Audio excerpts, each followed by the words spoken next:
더불어민주당과 법무부가 조국 법무부 장관 취임 이후에 첫 번째 당정 협의회를 열었습니다. 최근 논란이 인바있던 검찰의 피의사실 공표 방지를 위한 공보준칙 개정안 시행은 조 장관 가족 관련 사건 종결 후에 적용하기로 했습니다. 네, 오늘 관련 내용을 김영주 변호사와 함께하겠습니다. 어서 오세요. 안녕하세요. 예.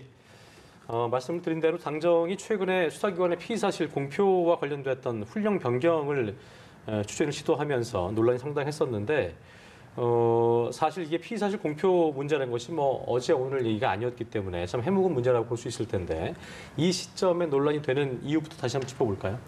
네, 일단 과거의 국정농단 사건이나 이런 부분에서 피의사실 공표와 관련해서 누구도 이제 비판을 하지 않았습니다. 예. 특히나 이제 조 장관 역시 비판의 목소리를 세우지 않다가 이번 사건에서 지금 자신의 가족들이 얽혀 있는 범죄 수사가 있는데 이 피의사실 공표를 가지고 나온 부분은 좀 문제가 있다라는 것입니다. 그리고 시점에 있어서도 말씀드린 것처럼 자신의 가족에 대한 수사가 진행되는 상황에서 피의사실 공표를 제한하겠다. 지금 개정된 내용은 제한을 골조로 하고 있는데요. 그렇다라는 부분은 시점상 굉장히 좀 부적절한 것이 아닌가라는 비판이 있는 상황입니다. 네, 지금 세부적인 내용을 좀 말씀을 해주셨습니다만 이게 보니까 여러 가지 좀 변경되는 부분들이 있는 것 같은데 그 밖에도 다른 내용들도 짚어주실까요?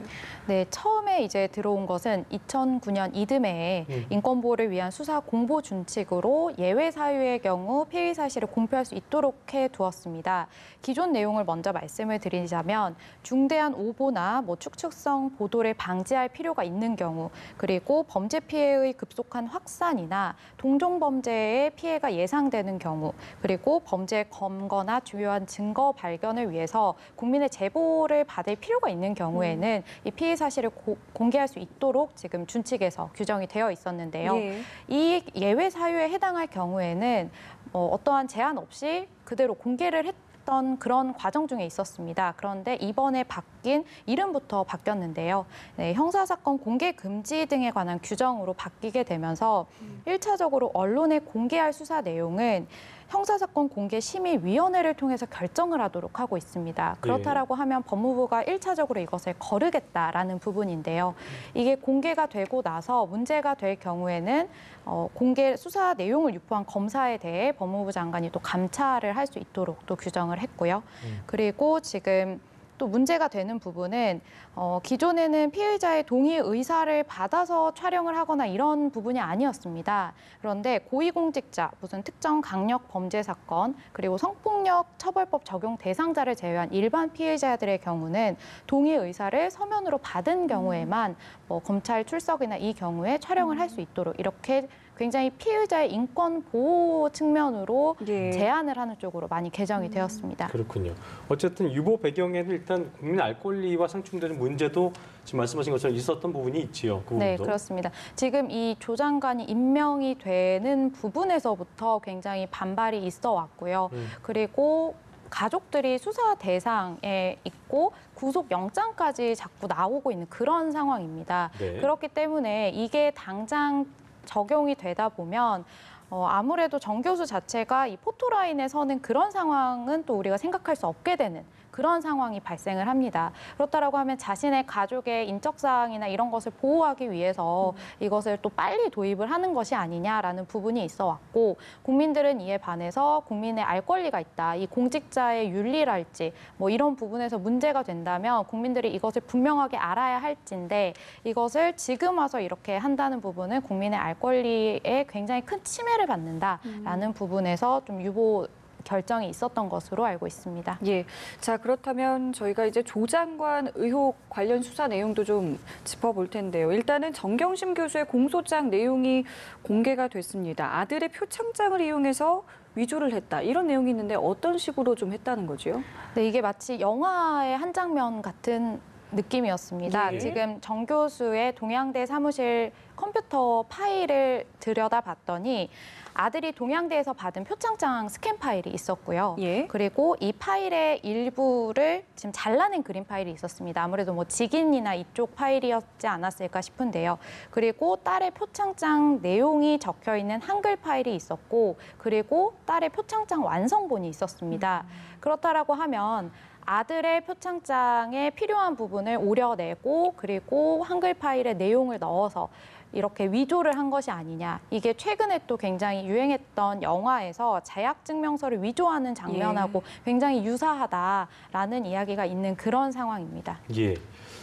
문제가 됐던 그 딸의 표창장 완성본 파일이 표창장에 적힌 2012년 9월이 아니라 2013년에 딸 조 씨가 서울대 의전원 입시를 준비할 당시에 생성된 것으로 파악이 됐다고 그러는데 검찰의 입장에서는 일단 입시 목적 위조를 한 것이냐 이걸 규명하는 게 관건이 아니겠습니까? 그렇습니다. 이게 당초 공소장에는 이 표창장의 날짜인 2012년 9월 7일에 이러한 위조를 했다라고 기재가 되어 있었는데요. 네. 이 파일들의 생성 시기를 확인을 해봤더니 이 조 장관의 딸이 서울대 의전원을 지원하던 시기인 2013년에 이 파일이 생성이 됐다라고 지금 나오고 있거든요. 그러면 표창장은 2012년인데 이게 2013년에 만들어졌다는 것은 굉장히 말이 앞뒤가 맞지 않습니다. 그렇다라고 하면 이 표창장은 행사할 의도로 의전원에 제출할 목적으로 이것을 만든 것이다. 그렇기 때문에 위조할 목적과 이제 행사할 목적이 있었다라는 부분으로 연결될 수 있는 그런 부분으로 보입니다. 예, 이 부분도 아마 이제 앞으로 좀 최종적으로 검토가 될 것으로 보이고, 자 그리고 사모펀드와 관련해서는 일단 지금까지 이 운용사의 실소유주가 오촌 조카일 것이다라고 했는데 이것이 지금 정경심 교수다라는 부분으로 좀 확인이 된 것 같아요. 검찰이 좀 어떤 증거를 좀 포착을 한 건가요? 지금 조범동 씨 같은 경우 구속되어서 수사가 진행 중에 있고요. 예. 당시에 지금 정 씨가 조 씨의 아내에게 5억 원 상당을 건넵니다. 그런데 이 중 2억 5천여만 원 정도가 이 코링크 PE의 설립 자금으로 사용이 됐다라고 하거든요. 지금까지 계속해서 조 장관 일가는 자신들은 지금 운용사와 투자사 이런 거 잘 모르고 투자도 어떻게 되고 있는지를 모른 채로 진행을 했던 부분이다라고 네, 이야기를 네. 했던 건데 운용사의 설립 자금부터가 정 씨의 자금에서 사용이 되었다라고 하고 있고요. 그리고 지금 당시 그 코링크 직원들의 내부 진술상으로도 민정수석 배우자가 우리에게 투자를 했다라고 이야기를 또 했다라고 하거든요. 그렇다면 아무래도 이게 투자와 운용이 분리가 되었냐라고 볼 수는 없다라는 부분입니다. 그렇다라고 하면 현재 상황에서 조범동 씨 구속 수사 진행되고 아무래도 정경심 교수에 대한 소환 조사가 차례대로 이어지지 않을까 싶습니다. 예. 소환을 일단 뭐 어쨌든 근접했다라고 봐야 되겠죠? 네, 그렇습니다. 알겠습니다. 자, 다음 주제입니다. 목함 지뢰 도발로 두 다리를 잃었던 하재현 중사를 좀 기억하실 텐데요. 국가보훈처가 하 중사에 대해서 전투 중에 부상했다는 전상자가 아니라 공무 수행 도중에 부상을 입었다는 뜻의 공상자 판정을 내려서 논란이 일고 있다고 하는데 먼저 어떤 내용인지부터 좀 짚어주시죠. 네, 하중사는 2015년에 서부전선 비무장지대에서 수색 작전을 하던 중 북한군이 매설한 목함 지뢰가 터지면서 양쪽 다리를 잃었습니다. 당시 전역을 할 때에는 전상 판정을 내렸는데요. 이제 말씀하신 것처럼 전상 판정은 전시에 다쳤다라는 것을 의미하거든요. 그런데 보훈처가 이를 뒤집고 공상 판정을 내렸습니다. 공상은 평시에 공무 수행을 하다가 부상을 입었다라는 부분인데요. 사실 이게 결정적으로 금전적인 혜택은 월에 5에서 6만 원 정도 차이밖에 나지 않는다라고 하는데 명예의 정도가 굉장히 달라집니다. 전쟁 중에 다쳤다라는 부분이랑 그냥 일반 평시에 다쳤다라는 부분은 명예적인 부분에서 굉장히 큰 차이가 있기 때문에 지금 하중사의 경우 이것을 불복할 절차를 밟고 있는 것으로 알려졌습니다. 뒤집어서 판정됐다라고 말씀을 하셨습니다. 그러니까 육군에서는 전상 판정을 내렸지만 보훈처에서는 이게 바뀐 거잖아요. 네. 그 배경이 어떻게 되는 겁니까? 네, 보훈심사위는 사고 당시에 직접적인 교전이 없었다라는 부분에 집중을 했습니다. 그렇다라고 하면 국가유공자 등에 관한 법률 시행령의 기준상 이게 경계 수색 등 직무 수행을 하다가 부상을 입었기 때문에 이러한 유사한 사례에서 대부분 공상이라고 인정을 했다. 그렇기 때문에 이것을 전상으로 볼 수 없다라는 입장에서 판정을 뒤집은 것으로 알려졌습니다. 그러니까 저희가 볼 때는 일단 뭐 전투 중은 아니었습니다만 그게 지뢰로 인해서 너무나 큰 부상이었기 때문에 그런 부상 정도는 또 그 기준에 포함이 기준으로 볼 수 없나 보지요. 부상 정도에 따라서 뭔가 다른 기준은 적용이 되지만 일단 공상이냐 전상이냐의 그 정의에 따라서 한번 가름을 하고 나서 적용을 하게 되거든요. 그렇다라고 해도 일단은 전시가 아니었기 때문이다라는 부분인데요. 네. 그런데 이제 당시 합참은 지뢰의 매설 위치로 보건대 북한의 의도가 있지 않았나라는 부분에서 이거를 전시에 준하는 것으로 보아야 하지 않냐라는 입장인 것으로 또 알려졌거든요. 그래서 지금 문 대통령 역시도 법조문에 있어서 좀 탄력적으로 적용을 해야 되지 않냐라는 부분인데요. 제 생각에는 이것도 어느 정도 가능하지 않을까라는 부분이 일단 전상이라고 하면 시행령에서 전투 또는 이에 준하는 직무 수행이거든요. 그러면 꼭 전쟁 중이 아니라고 할지라도 전투에 준하는 직무 수행이었다라고 하면 전투에 준한다면 굉장히 위험할 수 있다는 그렇죠. 상황인 거죠. 그런데 이제 앞서 합참에서는 이게 위치상 어느 정도의 의도가 있었던 매설인데 물론 이제 현재는 그렇지 않다라고 하더라도 그렇죠. 과거의 매설 당시에. 그렇죠. 그렇다라고 하면 전시에 준하는 것으로 보아야 하는 것이 아니냐라는 부분 때문에 예. 좀 만약에 이게 재판으로 가게 되면 뒤집힐 가능성도 있지 않을까 싶습니다. 일단 보훈처가 다시 심사하겠다는 입장을 밝혔기 때문에 어떤 판정이 나올지 저희가 좀 지켜봐야 되겠고요. 그렇습니다. 마지막 이슈입니다.